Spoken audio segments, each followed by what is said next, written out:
Bonjour.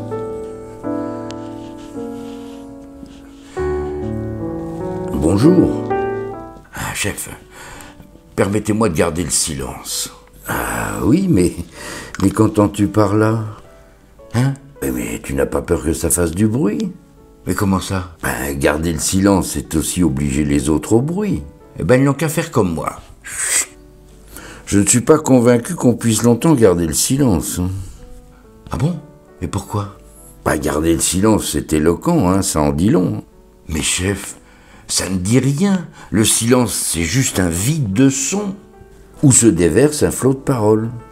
Hein? Le silence n'est-il pas aussi une forme de cri? Un cri qui déchire le silence. Par exemple.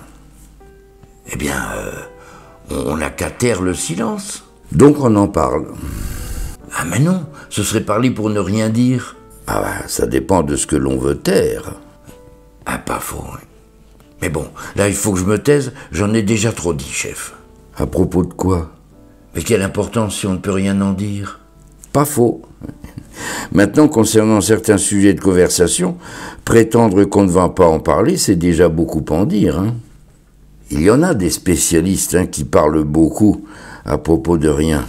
Et de tout? Aussi, oui, c'est pareil.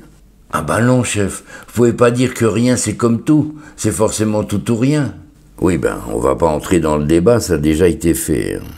En tout cas, si je ne peux pas garder le silence pour tout ce que vous avez dit là, eh bien moi je vais faire le silence. Jusqu'à ce qu'on te donne la parole, comme moi maintenant. Hein? Mais j'ai pas besoin qu'on me donne la parole. Sauf pour dire que tu vas faire silence. Ah, chef, là j'ai la tête qui tourne. C'est la valse des paroles en l'air qui deviennent lettres mortes et retombent en silence, hein. Même si je ne suis pas convaincu qu'une lettre morte ne fasse pas de bruit.